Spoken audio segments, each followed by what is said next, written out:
Hello दोस्तों, Dinkar classes में आप सभी का स्वागत है। तो जैसा कि आप सबको पता है कि यूपी की री एग्ज़ाम डेट आ चुकी है। 23 अगस्त से लेके 30 अगस्त तक आपका पेपर होना है। तो आपकी तैयारी अच्छे तरीके से हो पाए, आप अपने आप को परख सकें, इसके लिए हम आपके सामने लेके उपस्थित हुए हैं यूपी के हिंदी और जीके का प्रैक्टिस सेट। तो जिसमें से ये हिंदी का प्रथम प्रैक्टिस सेट है। तो इसमें आप अपने आप को परखिएगा कि किस प्रकार से आपको जो है आप मतलब आपकी किस प्रकार की तैयारी हो चुकी है, क्या चीज़ें गलत हो रही हैं, क्या चीज़ें आपको पढ़ने की आवश्यकता है। तो आप अपनी तैयारी को बेहतर बनाने के लिए इस प्रैक्टिस सेट को अच्छे से और ध्यानपूर्वक जो है सॉल्व करिएगा। तो चलिए शुरू करते हैं हम। तो देखिए यहाँ पे दिया गया है, पहले एक गद्यांश दिया गया है और इस गद्यांश को पढ़ने के बाद आपको इसमें से 4 या 5 क्वेश्चन जो है उसको हल करना है। ठीक है, तो चलिए शुरू करते हैं हम। तो देखिए यहाँ पे पहले क्या लिखा गया है, गद्यांश एक बार जल्दी से पढ़ते हैं। आज राज कपूर द्वारा निर्देशित पहली फिल्म थी जिसका सिनेमा घरों में प्रदर्शन 1948 में हुआ था। उस समय किसी ने यह सोचा भी नहीं था कि यह 23 साल का नौजवान फिल्मी दुनिया में एक क्रांति लेकर आया है। इस फिल्म में एक नव स्वतंत्र देश के नौजवानों की इच्छाओं की कहानी है जो अपनी ज़िंदगी को नए ढंग से जीना चाहते हैं। इससे उस समय की 3 प्रसिद्ध नायिकाएं नरगिस, कामिनी कौशल तथा निगार सुल्ताना थी। इस फिल्म के लेखक इंदिराज आनंद और छायाकार वी.एन. रेड्डी थे। संगीत पृथ्वी थिएटर्स के स्थायी संगीतकार राम गांगुली ने तैयार किया था। इस फिल्म की छाप अथवा प्रभाव आगे की सत्यम शिवम सुंदरम तथा मेरा नाम जोकर आदि में देखा जा सकता है। ठीक है, तो ये था गद्यांश आपका जो आपने पढ़ लिया है। अब देखिए इस पर आधारित जो प्रथम क्वेश्चन है वो क्या कह रहा है। आग फिल्म की कथा आधारित है, किस पर आधारित है? बच्चों पर, महिलाओं पर, नौजवानों पर या सैनिकों पर?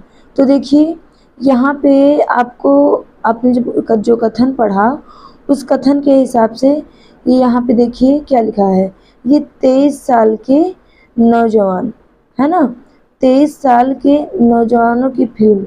तो अर्थात यहाँ पे ये जो कथन है किस पर आधारित है? नौजवानों पर आधारित है। ठीक, तो इसका जो उत्तर होगा वो क्या होगा आपका? नौजवान। ठीक है, आगे चलिए आगे देखते हैं। अगला क्वेश्चन है नंबर 2। आग नमक फिल्म का प्रदर्शन किस वर्ष में हुआ था?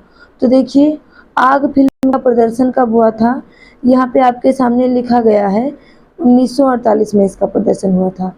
तो इसका भी सीधा सीधा जवाब है। जवाब क्या हो जाएगा आपका? 1948। ठीक है, जवाब क्या हो जाएगा? 1948। अगला है, इनमें से कौन आग फिल्म की नायिका नहीं थी?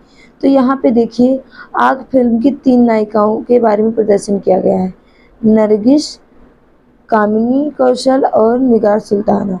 तो नरगिस, कामिनी कौशल और निगार सुल्ताना, अभी इन तीनों को छोड़ के जो होगी वही इस आग फिल्म की नायिका नहीं थी।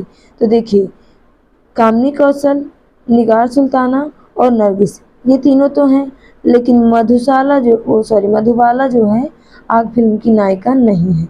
ठीक, क्वेश्चन नंबर 4 कहता है, इस फिल्म का प्रभाव राज कपूर की किस फिल्म में मिलता है?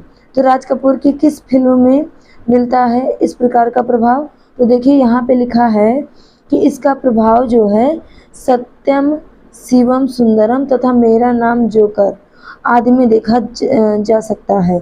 तो यहाँ पे देखिए मेरा नाम जोकर तो है नहीं, लेकिन सत्यम शिवम सुंदरम तो उपस्थित है। तो इसका उत्तर क्या हो जाएगा? सत्यम शिवम सुंदरम। आगे है, आग के प्रदर्शन के समय राज कपूर की उम्र कितने वर्ष थी? 40 वर्ष, 21 वर्ष, 24 वर्ष या 23 वर्ष? तो आपने इसमें देखा है कि ये कितने वर्ष के नौजवान थे? 23 वर्ष के नौजवान थे।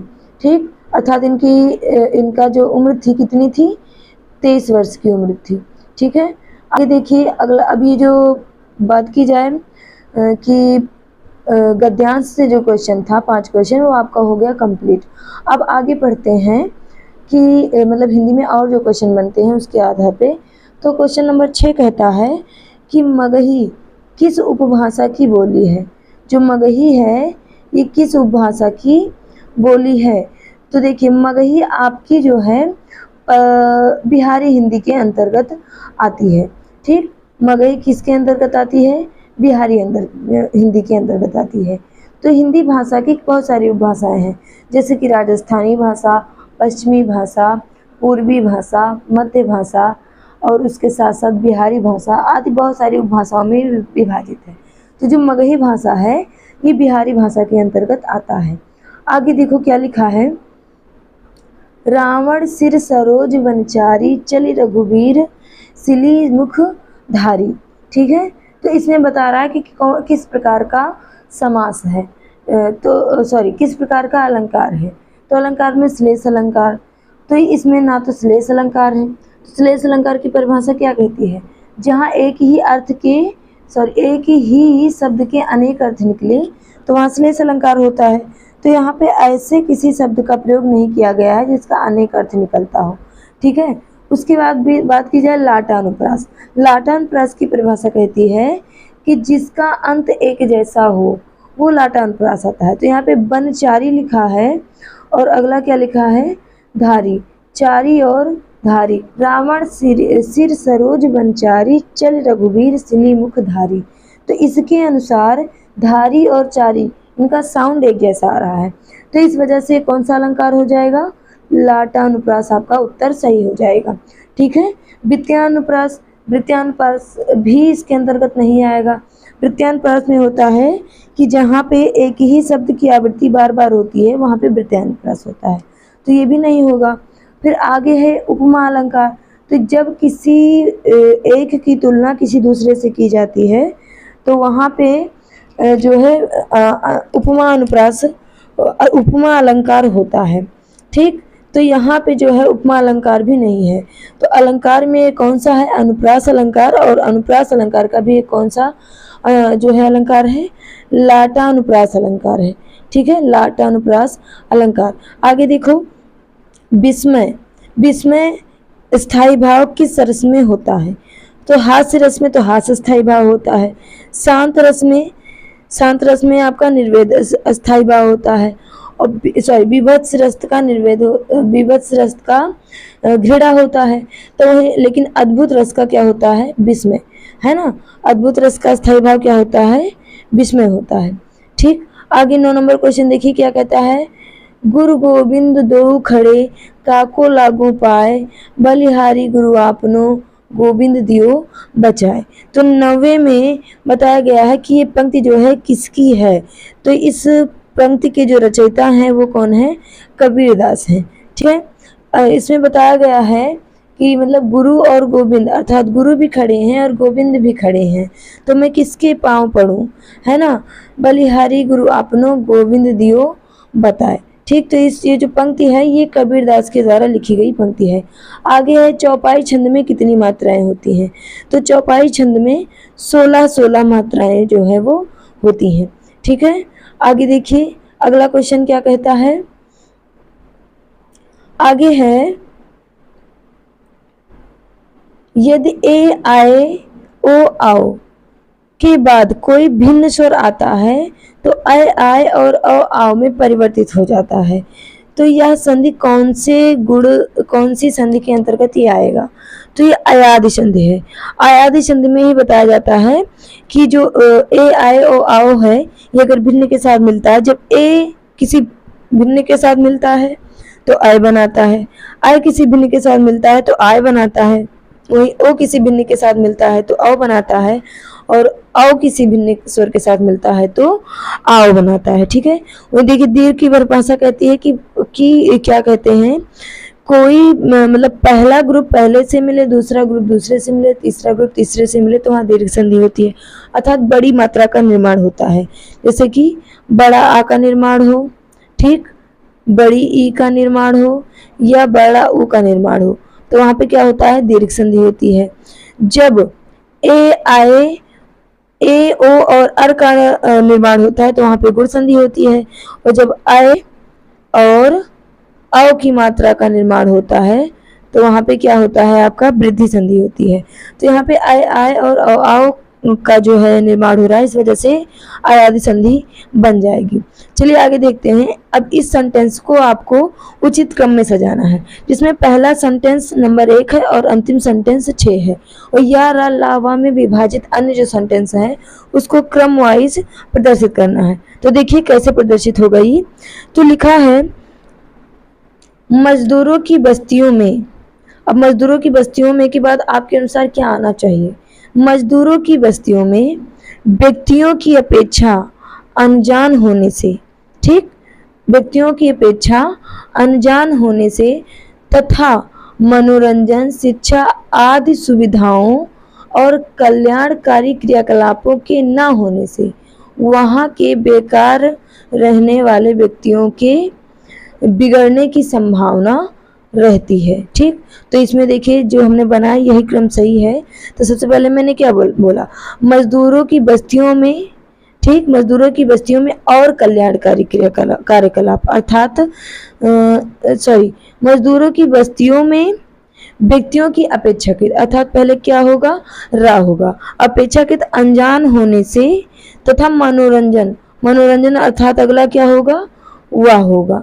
ठीक, मनोरंजन, शिक्षा आदि की सुविधाओं और कल्याणकारी क्रियाकलापों के न होने से, अर्थात इसके बाद क्या होगा, ला होगा, क्रियाकलापों के न होने से वहाँ के बेकार रहने वाले व्यक्तियों के बिगड़ने की संभावना, अर्थात इसके बाद क्या आएगा, या आएगा। तो रा वा ला और या ये कौन से ऑप्शन में आता है, आपका ए में, तो इसका जवाब क्या हो जाएगा, ए हो जाएगा। ठीक है, कहा गया है कि जो है खेत का सही तत्सम रूप क्या होगा, खेत का सही तत्सम रूप, तो खेत को तत्सम रूप में क्षेत्र बोला जाता है।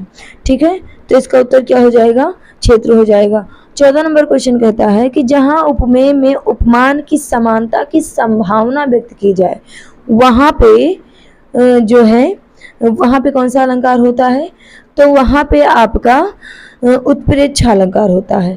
वहां पे कौन सा अलंकार होता है, उत्प्रेक्ष अलंकार। यहाँ पे समानता आपको जनहु जानो, मनहु मानो आदि शब्द देखने को मिलते हैं। ठीक है, आगे देखिए अगला 15 नंबर क्वेश्चन कहता है देखी सुदामा की दीन दशा करुणा करके करुणा निधि, रोए में कौन सा समास है। ठीक, तो इसमें देखिए रोने की बात हो रही है, दीन दशा की बात हो रही है। तो इसमें बताया गया है कि सुदामा की दीन दशा को देखकर भगवान कृष्ण जी जो है करुणा में डूब गए हैं और रो रहे हैं। ठीक है, तो इसमें रोने की बात हो रही है, अर्थात दीन दशा की वजह से करुणित हृदय के होने की बात हो रही है। तो इसमें कौन से अलंकार की कौन से रस की उत्पत्ति होगी, तो इसमें होगा आपका करुण रस, है ना, करुणा के बारे में बताया गया है तो करुण रस होगा। आगे है आजन्म। आजन्म में कौन सा समास होता है, तो आजन्म में आपका अव्ययी भाव समास होगा, क्योंकि बहुब्रीहि कहता है, बहुब्रीहि की परिभाषा कहती है कि आप जो है दो शब्दों से किसी तीसरे शब्द का निर्माण हो, अर्थात जैसे समास कहता है, समास में दो शब्द दिए गए हैं तो उसमें उन दोनों की प्रधानता ना होके किसी तीसरे की ओर इशारा किया जाता है तो वहाँ पे बहुब्रीहि समास होता है। द्वंद्व समास कहता है कि दोनों पद प्रधान होते हैं और अधिकतर इसमें विलोम शब्द आते हैं। ठीक, जैसे कि रात दिन, तो रात और दिन, है ना, तो ये द्वंद्व समास हो जाएगा। अच्छा बुरा, ये भी द्वंद्व समास हो जाएगा। वहीं बहुब्रीहि का उदाहरण देखें तो जैसे कि तीन नेत्र वाला अर्थात भगवान शिव, है ना, तो ये तीन नेत्र वाला ये वाक्य है और ये तीन नेत्र वाले भगवान शिव को संदर्भित कर रहा है, तो इस वजह से बहुब्रीहि समास हो जाएगा। वही कर्मधारय जो होता है इसमें विशेषण विशेष का संबंध होता है, तो ये जो शब्द दिया गया है आजन्म, इसमें विशेषण विशेष का तो संबंध है नहीं, इसमें तो ये बोला गया आजन्म अर्थात जो जन्मा ना हो, तो इसमें उपसर्ग जुड़ा हुआ है, तो इस वजह से इसमें अव्ययी भाव समास हो जाएगा। ठीक, आगे है तल्लीन। तल्लीन का संधि विच्छेद क्या होगा, तो तल्लीन का संधि विच्छेद तो आपका हो जाएगा तत् प्लस लीन। ठीक, आगे है हंस। हंस पत्रिका के संपादक या संस्थापक कौन थे? ठीक, तो इसके संस्थापक हैं मुंशी प्रेमचंद। हंस पत्रिका के संस्थापक मुंशी प्रेमचंद है। आगे है गोद में लड़का शहर में ढिंढोरा। इस वाक्य या इस मुहावरे का अर्थ क्या है? तो गोद में लड़का शहर में ढिंढोरा, इसका अर्थ हो जाएगा आपका पास में वस्तु रहते हुए भी चारों ओर खोजना। ठीक, अगला क्वेश्चन है 20 नंबर। ये कहता है कि निम्न पंक्ति में सही अलंकार का चयन कीजिए। जैसे कि पानी बिच मीन प्यासी, मोहि सुनी सुनी आवे हंसी। अर्थात पानी के बीच मछली प्यासी है, ये सुनकर मुझे हंसी आती है, क्योंकि पानी के अंदर मीन कैसे प्यासी हो सकती है ना। तो इसमें आपकी कौन सा अलंकार होगा? तो अतिशयोक्ति अलंकार होगा। अतिशयोक्ति अलंकार की परिभाषा कहती है कि जहाँ पर बहुत बढ़ा चढ़ा कर बातों को व्यक्त कर दिया गया हो और वो होना असंभव हो, तो उसे क्या कहते हैं? अतिशयोक्ति अलंकार कहते हैं। तो यहाँ पे इस शब्द के द्वारा अतिशयोक्ति की जो है एक तरीके से भाव प्रकट हो रहे हैं, तो इस वजह से ये अतिशयोक्ति अलंकार हो जाएगा। ठीक, चलिए आगे देखते हैं। अगला क्वेश्चन क्या है? 21 नंबर। वाक्य के शुद्ध भाग की पहचान करनी है। शुद्ध नहीं, अशुद्ध भाग अर्थात त्रुटिपूर्ण भाग की पहचान करनी है। तो यहाँ पे लिखा है कि महामहिम राष्ट्रपति हमारे संस्थान में स्वर्ण जयंती समारोह का उद्घाटन करेगा। तो आप जानते हैं कि किसी व्यक्ति को संदर्भित करते हैं तो उसके लिए आदर का जो है प्रदर्शन करने के लिए बहुवचन का प्रयोग करते हैं। तो उद्घाटन करेगा नहीं होना चाहिए था, उद्घाटन करेंगे होना चाहिए था। ठीक है, तो इसमें किसमें त्रुटि है? ऑप्शन सी में त्रुटि है। आगे लिखा गया है कि लुटेरा में किस प्रकार का प्रत्यय जुड़ा है? तो उपसर्ग, जो किसी शब्द के आगे जुड़ता है उसे उपसर्ग बोलते हैं, जो किसी शब्द के पीछे जुड़ता है उसे प्रत्यय बोलते हैं। तो इसमें आपको पहचानना है कि लुटेरा में कौन सा प्रत्यय जुड़ा है। तो लुटेरा में एरा प्रत्यय जुड़ा है, लूट प्लस एरा। ठीक है, लुटेरा, तो लुटेरा में एरा प्रत्यय जुड़ा है, तो एरा इसका सही ऑप्शन हो जाएगा। आगे है रीत्यनुसार शब्द का संधि विच्छेद क्या होगा? रीत्यनुसार, तो रीति अनुसार का जो संधि विच्छेद होगा वो रीति प्लस अनुसार होगा। ठीक है, क्या हो जाएगा? रीति प्लस अनुसार हो जाएगा। तो अगर बात की जाए किस संधि का उदाहरण है, तो ये यण संधि का उदाहरण है। ठीक है, आगे लिखा है कि हनुमान का पर्यायवाची शब्द कौन सा नहीं है? ठीक, तो लिखा है राम भक्त, ऑप्शन बी पवन सुत, ऑप्शन सी बजरंग बली और ऑप्शन डी है कपीश्वर। तो कपीश्वर भी हनुमान जी को कहते हैं, पवन सुत भी हनुमान जी को कहते हैं, बजरंग बली भी हनुमान जी को कहते हैं, लेकिन राम भक्त केवल हनुमान जी को ही नहीं कहते हैं। जितने भी भगवान श्री राम के भक्त हैं उन सबको क्या कहेंगे? राम भक्त कहेंगे। तो हनुमान का पर्यायवाची कौन सा नहीं है? राम भक्त नहीं है। ठीक, आगे देखो कौन सा वाक्य सही है? तो लिखा है बैल और बकरी घास चरती हैं। बैल और बकरी घास चरते हैं, बैल और बकरी घास चरता है, और ऑप्शन बी कह रहा है बैल और बकरी घास चरती है। तो इसमें जो है जो आपका ऑप्शन सही जाएगा वो जाएगा बैल और बकरी घास चरते हैं। एक से अधिक लोग विद्यमान हैं यहाँ पे, इस वजह से बहुवचन का प्रयोग करेंगे, तो क्या लिखेंगे? चरते हैं लिखेंगे। ठीक है, आगे देखो निम्न में से कौन सा काटना का तत्सम रूप है? तो काटना का जो तत्सम रूप है वो है कर्तन। ठीक, काटना तद्भव शब्द है और कर्तन तत्सम शब्द है। आगे है अव्यय स्थित वाक्य खंडों में क्रमबद्ध वाक्य बनाइए और उचित क्रम का चयन कीजिए। मतलब जो टूटे फूटे वर्ड लिखे गए हैं इसको मिला के एक शब्द बनाना है। ठीक है, तो ये शब्द कैसे बनेगा? तो इसको जैसे अगर जोड़ें तो देखिए शुरू में जैसे पहला ऑप्शन है 2, तो 2 में लिखा है बिना हिंसक विरोध के शुरू होते ही आर्थिक और सामाजिक अन्याय को चले आए हैं। तो ये सेंटेंस सही नहीं बैठ रहा। ठीक, दूसरा देखो, दूसरे में 5वां पहले बोला आर्थिक और सामाजिक अन्याय को, फिर दूसरा बिना हिंसक विरोध के, है ना। आर्थिक और सामाजिक अन्याय को बिना हिंसक विरोध के शुरू से ही चले आए हैं, तो ये भी सही नहीं बैठ रहा। वही तीसरा बात की जाए तो वो भी सही नहीं बैठेगा। चौथा जो देखिए, चौथा ऑप्शन आपका सटीक बैठेगा कैसे? तीसरा ऑप्शन पहले बोलना है, क्या शुरू से ही चले आए, सॉरी, शुरू से ही आर्थिक और सामाजिक अन्याय को बिना हिंसक विरोध के भारतीय चले आए हैं, है ना। भारतीय सहते चले आए हैं। तो देखिए ये सेंटेंस आपका सटीक बैठेगा, ठीक है। कैसे? शुरू से ही, ठीक, शुरू से ही आर्थिक और सामाजिक अन्याय को बिना हिंसक विरोध के भारतीय सहते चले आए हैं। तो ये सेंटेंस आपका उचित बैठ रहा है, तो इस अनुसार आपका ऑप्शन डी सही हो जाएगा। आगे देखो, आगे लिखा है, अवधशिला का उर पर था गुरुभार, तिल तिल काट रही जलधार। तो इसमें जैसे हमें पहचानना है कि किस प्रकार का छंद है। तो छंद में एक बार हम मात्रा को जोड़ के देखते हैं कि इसमें कितनी मात्राएं लगी हैं।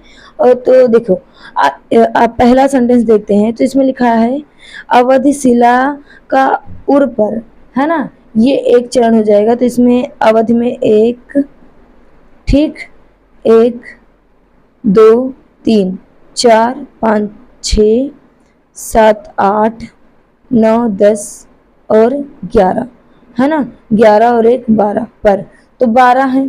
और उसके बाद था में 2 और गा में 1, रा में 1, भा में 2 और रा में 1, तो 2 3 4 5 6 और 7। तो यानी कि 12 7 का कॉम्बिनेशन बन रहा है। तो 12 7 और 12 7 का जो कॉम्बिनेशन बनता है वो बरबे में होता है, ठीक। सम चरण में 12 मात्राएं और विषम चरण में 12 मात्राएं और सम चरण में 7 मात्राएं जो होती हैं। तो एक इसका एग्जाम्पल है बरबे का, तो बरबे छंद को ये प्रदर्शित करता है। आगे लिखा है, पुरुष का जो विलोम शब्द है वो क्या होगा? पुरुष का विलोम शब्द, तो परुष का जो विलोम शब्द हो जाएगा वो हो जाएगा क्या?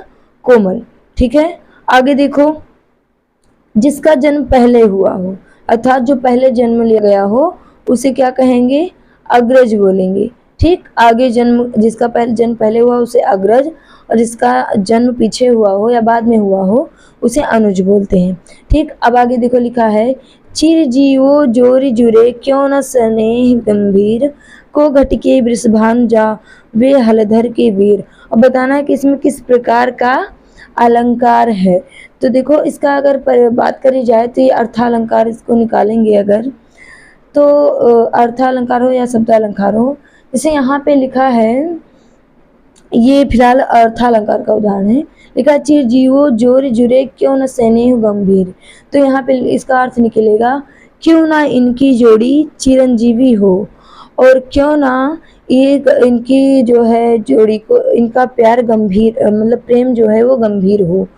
को घटके वृषभानुजा वे हलधर के वीर, एक वृषभानुजा की पुत्री अर्थात राधा है, और दूसरा हलधर के वीर अर्थात बलराम के भाई कृष्ण है। तो यहाँ पे कृष्ण और राधा के प्रेम कहानी के बारे में बताया गया है। तो यहाँ पे वृषभानुजा का 2 अर्थ निकलता है, एक तो वृषभानुजा अर्थात बैल का भाई, ठीक, और दूसरा वृषभानुजा का मतलब वृषभानु की पुत्री, ठीक है। वृषभानुजा मतलब बैल की पुत्री, और एक निकलता है वृषभानुजा का मतलब वृषभानु की पुत्री अर्थात राधा के बारे में। तो इसका भी 2 अर्थ निकल रहा है।